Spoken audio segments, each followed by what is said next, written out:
Welcome to Half Awake, Fully Caffeinated, episode 6. Hi. Amazing. We're half a dozen away there. Woo! Ooh, amazing. Today, because the questions that were given to me required so much research, I am currently using a Remarkable tablet. We're not sponsored. Oh, that would But be nice, we though. could be. We could be. Day 1 of using a Remarkable tablet until Remarkable sends another one for Android. I would love that, actually. Yes. Okay, yes, Remarkable is Remarkable. amazing. Remarkable, please. Hey, Hey, remark. me. Remarkable. Thank 2, you. not the 1 though. Oh, okay. We're not a huge fan of the 1. I haven't used it. I just assume it Yeah, sucks. fuck the 1. I mean, it's great. It was just a new iteration. Anyways, we have digressed really far already from our episode, but this is episode 6, and we have 4 topics per usual, 4 minutes per 4 topics. And my topics were the Kopi Luwak coffee, which is cat poo poo coffee. Kopi Luwak, thank you. Kopi Luwak. And then the next one is the Earth's core, and why does it stay hot without any additional input of energy? And then Mine are what makes specialty coffee specialty, and then followed up by, this is awkward. This is really awkward. The 6 pillars of Japanese culture, Kaizen. yes, of course. Wonderful. So, how are we going to do this? How do you want to do? We're not going to do rock, paper, scissors because I'm just going to do a rock. I'm so sorry. I just got need. I don't know how that's going to help us make a decision on who's going to go first, though. You go first. No.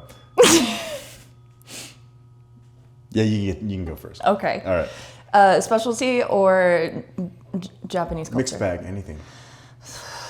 I'll What do you start- feel like you need to start with? I'm going to start with a sip of coffee and then specialty coffee. Okay, wonderful.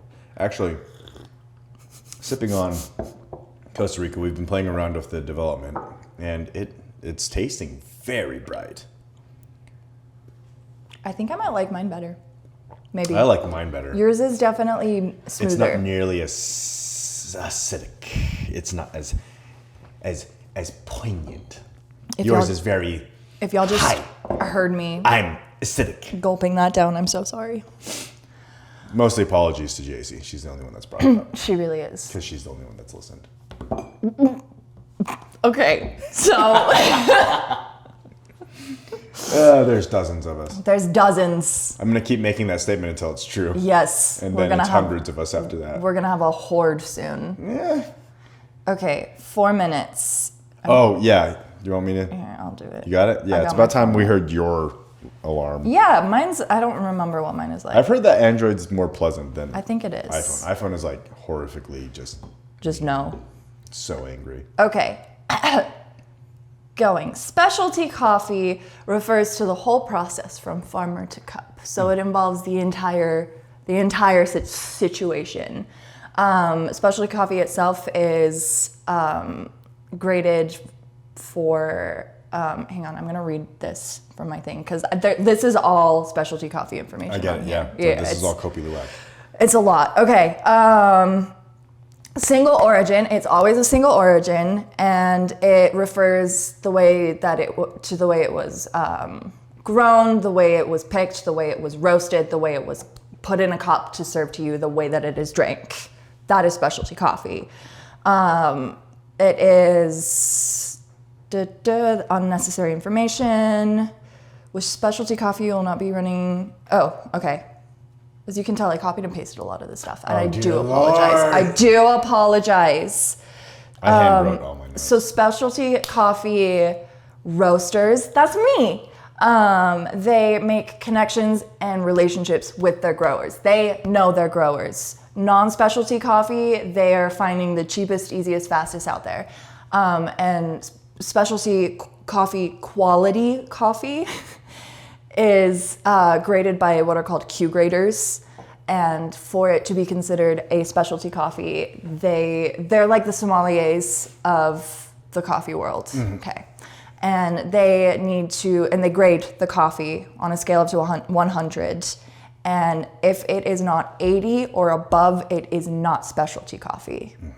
And they search things like, or not search things, they test things like physical defects, and then they go through and they test fragrance, aroma, flavor aftertaste, or flavor aftertaste, coffee acidity, coffee body, balance, sweetness, clean cup, flavor uniformity, overall taste, and once again, defects.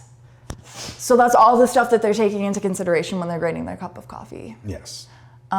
Regular grocery store coffee is anywhere from 60 to 80 on a Q graders thing. 60 to 80.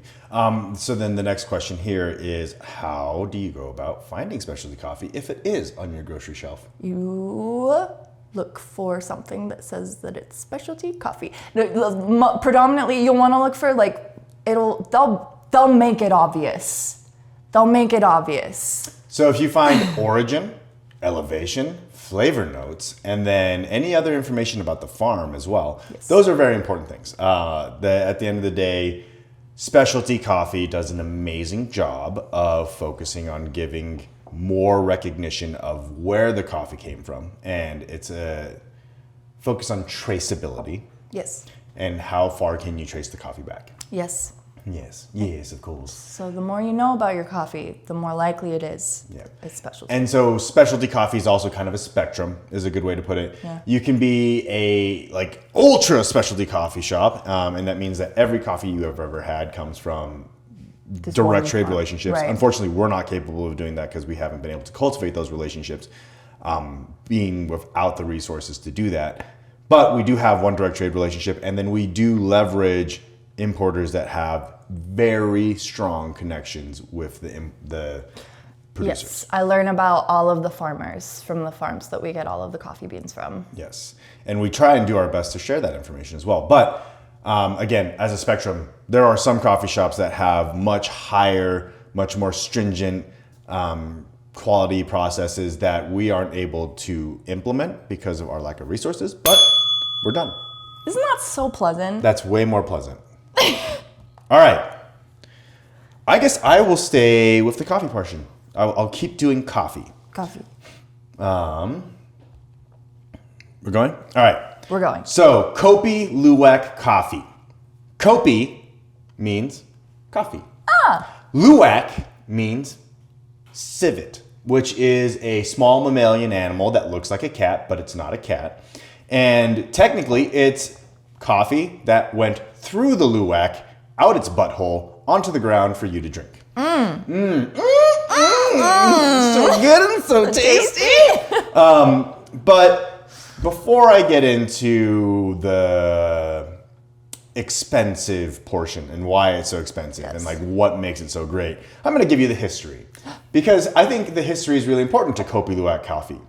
It's kind of like lobster, and it also goes back to steel drums. So back in the 18th and 19th century, Dutch East India Company pretty much ran Indonesia. Right. And it was illegal or forbidden for coffee farmers or plantation workers to pick coffee from the tree themselves for their own consumption or for consumption in the local community. And so the only type of coffee cherry that they were allowed to take was one that was already on the floor. Almost always, any of the coffee that was on the floor was rotten, probably because it fell off the tree, or it was it had something wrong with it, or it had already been attacked by a pest of some sort. And so, Indonesians were not entirely too keen on drinking this rotted coffee on the floor, so they went and figured out that a Kopi Luwak, a Luwak will go find the ripest cherry, or something that's not rotten. It'll eat it, and then out comes the seed of a coffee that actually isn't terrible. So it comes from just the locals figuring out how to get coffee and get good coffee. And then, of course, you fast forward and it's been co-opted back. Yeah, I know. I'm sitting here and I'm like, capitalism. Yes, 100%. But so here are the reasons why Kopi Luwak coffee is technically amazing. So one, it's the supply. There's only so many Luwaks out there, and they can only poop so often. And so you're not going to have all this coffee coming from Luwaks. So the supply is very low. What they say is that you only get about 6 or 7 coffee cherries per turd. And so they only That's not probably a poop lot. like 1 or 2 times a day. So you need lots of luwaks and lots of turds. Along with that, so the supply is low. That's the first factor. And then demand is high. And the reason why demand is high is that there's a couple of reasons. One is that there is a claim that because of the digestive enzymes in the luwak stomach, it alters the protein structure of the coffee so that, kind of like the Maillard effect. Okay. It affects the Maillard effect so that when you roast the coffee, it actually comes out tasting smoother, less acidic, no bitterness. It's just kind of like what people would say is like the perfect coffee. And because of this, it's, touted as, really delicious. And then let's also see there's one other thing. It's because luwaks also choose the best cherries, the tastiest cherries, the fruitiest, sugariest, delicious, most wonderful cherries. And so that's why it's assumed that the coffee's the best. Let nature choose the best coffee for you and then poop it out right into your cup. There's ethical implications, of course, Yes. because you have so little luwak poop out there. There has been occasions where people cage luwaks and they feed them only coffee cherries and they pick up their poops and then other people lie about it. That's so sad. Is there one tiny fun little fact that was so sad. You can't leave it on that. I can't mentally. There's a lot of time and effort being put into ensuring the ethical production of Kopi Luwak coffee. Okay. And so there are certain things that people can do to test Luwak coffee. One, to make sure that it's Kopi Luwak, like it's actually poopy coffee. And then 2, also to make sure that it's not from like a Luwak farm. Oh, you can test that it's not for... I believe so. They Okay. said that there was some sort of thing that you could do there. To clarify with the Luwak coffee, they do go through a very rigorous cleaning process. They will wash it thoroughly. They'll sun dry it in the sun. And by the way, UV rays from the sun can kill a lot of things. Then they wash it again to make sure that the outer shell is completely removed. And then they sun dry it one more time. And then when you roast it in a machine up to 220 degrees Celsius, it does remove quite a bit. So they double wash it. It's double washed. Double washed. For Double your washed. Drinking pleasure. pleasure. Poop. Poop. It has the tinge of butyric acid, of Yes, course. I taste the methane. I got nothing. I'm sorry. I don't. Butyric acid is the acid in your stomach. I didn't need to know that. For a specialty coffee person, it's important. Okay, yeah, it is. You're It's right. on the- You're it's right. on It's the- on it's on there. the It's wheel. on the. It's on the wheel. It's a wheel. All right. Next up. I have the 6 pillars of Japanese culture. Specifically Kaizen, one of the 6 pillars. And I am gonna set my timer and I'm going.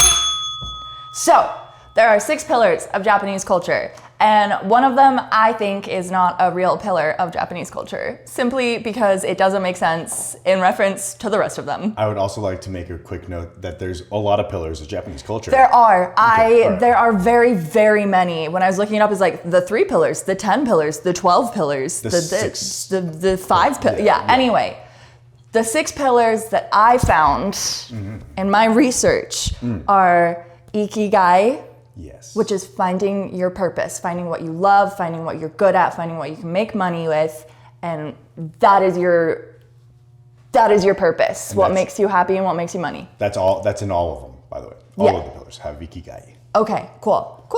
The second one is Kaizen, which is what we will be looking into. It is continuous improvement. Then there is, this is the one where I'm like, what? The Pomodoro technique? It's a time management technique. Yeah, no, that one's from a business one. Yeah, okay. that one. Thank you. I'm Fuck so that good. But that's, it like came up so We many times. can replace that by Shinrin Yoku, which Okay. is forest bath. I like that. Okay. And then there's Harahachibu, which is mindful eating. There's Shoshin, which is the beginner's mind. And then there is wabi-sabi, embracing imperfection. I actually like that one a lot. It's a good one. Anyway, but Kaizen is the idea that you are able to have continuous improvement. It's power of small, consistent changes initially applied to post-war Japanese manufacturing, believe it or not. So it is, where did I go? The approach is being widespread. So it's an emphasis on like gradual, sustainable progress. It's the idea that there's no such thing as perfection. You will never fully reach it, but you're gonna do whatever you can to improve yourself along the way. You will never be done improving. There's no such thing as being done improving. For those of you that think that you're perfect, you're not. You're wrong. You gotta do more. You're wrong. Get out. Do more. Do more. Okay, yes. So it is, and it's all about emphasizing gradual, sustainable progress. So it's all about working on the small bits rather than like one drastic big change, which made me think about how habit stacking is absolutely just Kaizen. Yeah, 100%. We've co-opted that too. We absolutely have. That's awful. We have a terrible tendency to co-opt things. We do. We really, really, really do. So it is, University of California supports this idea. Fun fact from what I copied and pasted. So really quick, while she's looking at the notes. Yes. This is actually something that I thought about a lot when I started the Bean Yard. I actually started calling them single serving successes because the way that I would do it is I would be pouring a latte. And at first, it was terrible. I couldn't get the milk right. I couldn't get separation. And then it got better. And then it got better and it got better and it got better. And then at a certain point, it got to the point where I had such crisp, clean separation. The milk was right in the middle. All of these things. And it was still something that could get better. I found that as I was spending countless days, waking up extremely early, showing up as early as possible to get the shop open, and then going through the daily grind, that it was very difficult to maintain that type of work ethic without some sort of Is this you tricking me fulfillment. to learn to talk about the small successes? No, but they're called single serving successes. To me, they were called single serving successes. Okay. But it's the same, to me, it's the same concept.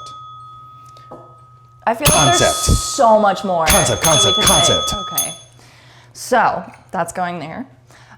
Basically, I feel like this is a really great tie-in to the thing that I talked about a couple of weeks ago that I'm forgetting about right Inspiration. now. Yes. You start small. You keep it small so that it's manageable, and then in the end, you are more successful.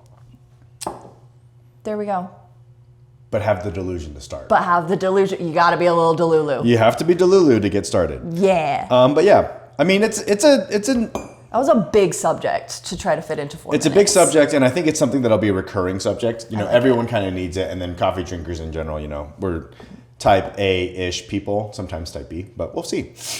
All right. Ready? Yes. The Earth's core and how it stays hot without the consistent input of energy. Yes. Yes. All right. So first things first. Stays warm is potentially the wrong way of saying it. Ooh. It's not entirely accurate because Earth will actually get cooler over billions and billions and billions of years. But let's start with, where did the heat come from? Because there's heat in the middle of this spinning ball that we're in. And first is that heat in the core came from Earth's formation. I have this written down.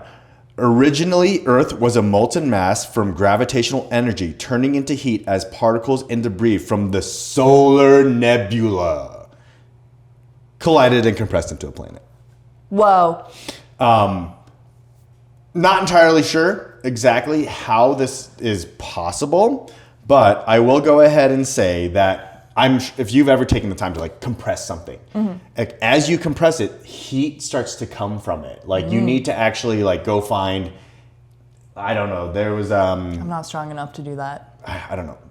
Take about, if you're like screwing a bolt and you take a lot of pressure and you just keep putting pressure, heat starts to form as you do that. So that's how that happens.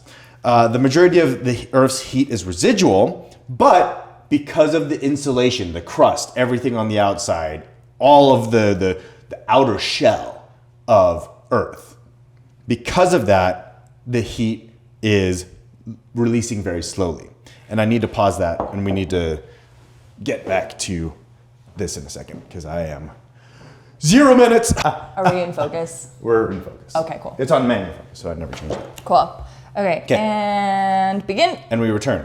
So Earth is really insulated, and heat cannot escape quickly enough. It can escape, but it's going to take a very, very, very, very, very long time for that to happen. Along with that, there is some input of energy, but as a closed ecosystem, this input of energy will disappear. But the input of energy is also coming from radioactive decay of uranium-238, and then thorium-232, and then potassium-40. And these are in the mantle and crust, and as they're decaying, they're releasing heat at like a nuclear power plant. Yeah. And this also, the heating of this also drives the magma convection waves that go around the mantle and creates tectonic activity and volcanic activity and Earth's magnetic field. Is energy. There is energy being put into it, but it is energy that is only available on Earth anyways. There's also gravitational differentiation, which is similar to what we had just talked about with the formation of Earth, but because of like the dense materials going into the middle and the lighter materials going out, like that friction and the flow is creating heat as well, or making heat. Tidal forces, a return from our moon conversation. Ew. Tidal forces returns, it's very small, very minimal, so nothing too crazy. All of these things keep the Earth at 9,752 degrees Fahrenheit. Not exactly, it's obviously a little bit. But as you should know, Earth will cool. In billions of billions of billions and billions of years, Earth will cool down, the crust will turn into this like hard whatever, and then there'll be no magnet field or whatever, the magnetic poles. Field, yeah. And then along with that, it's just not great. But I will say, Earth will not cool before the sun turns into a red dwarf, which if the sun turns into a red dwarf, there's a really good chance that we'll actually be engulfed by the sun. So we won't really exist. And by the time that happens, the moon will have also increased the length of the day by a minute, and Fast and Furious movies will have run out of things to make movies of. Bam, bam, bam. Thank you. I actually feel like I just learned something. For the first time? For the first time. Through all of these episodes? No, I have. What? I've learned. Let's reset that conversation. That was fascinating. Thank you so much. Brought to you by Remarkable. Dose. They also have this, hold on. Shut up. Are you kidding me? Remarkable. Oh my God. Oh my. That's so cool. Remarkable 2. Remarkable 2. Send me one. Day 1. Day 1. Attempt 1. Attempt 1. Sponsor us. Please. That was fascinating. Friction.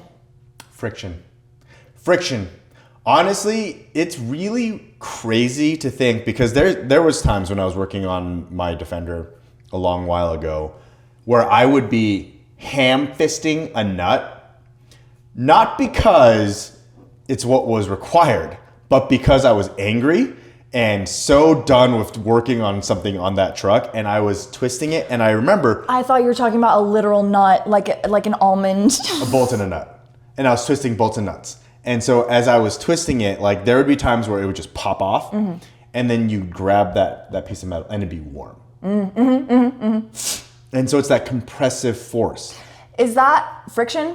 Like the compressive, because it's like pushing against itself and pushing together. Is that not friction? Yeah. Creating I mean, heat? it's technically friction, but yeah, I don't know. Like in the middle of the earth. That is what. That's a question for Mr. Leishman. Dad. Yeah. We'll have to ask your dad that. Actually, it would be really cool to bring somebody on board. Listen, to like talk about. If my dad's ever here, he's gonna be a guest. Yeah, we're gonna. I don't know. It'd be great to do some guest interviews at some point. But until then, it's kind of crazy. It's really interesting. Then it had me asking all types of questions, like how much rocket thrust would it take? Like how many rockets would you need to put around the entire world to reverse our rotation? How many farts would you put in a lunchbox to launch a rocket? Not enough. Wait, to counter the world's rotation? Yeah. No. I looked into this. There's not a good answer online. And then I asked ChatGPT and it said, you're stupid and this would never be possible. And then it went... And it was like, if you think about it, you're dumb. I'm just kidding. ChatGPT is getting really mean lately. I don't know. No. It's mostly my fault. I treat ChatGPT really badly sometimes because it could be better. It could do better. Okay, I'm taking this away. All right. Last one. Yeah. Okay, bye.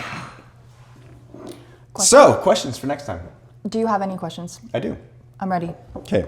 First question, coffee question. Polyphenols and what it do. Polyphenols and what it do. What it do. Hang on, my notes app isn't working. Polyphenols and what it do. Okay. And then there's two questions that are non-coffee related. One is, what actually causes aging? Like legitimately, what is happening in our body that causes us to just get old? Or do all the planets in our solar system spin the same way? Whoa. Okay. Those are two very different questions. Do I get to choose between them? You can choose between the two of them. Do I have to choose right now? Actually, maybe what we should do is put this as a poll. Ooh. Instagram poll. Okay, that's what we're doing. Good. Wait, what's the second question? Do all planets in our solar system spin the same way? And then if the answer is super easy and whatever, I would love to know a little bit more about how the gravitational pull of the planets affect things in our solar ecosystem. Okay. Just interesting facts. Our solar/ecosystem. Okay. There is a fun fact. There's a moon out there, which is called Zeus-V, which actually is 2002 VE, that we thought was a moon. And it was like put in the UK, actually. The UK, they had a poster. In the UK, your people. Maybe not as bad as the Dutch, but pretty bad.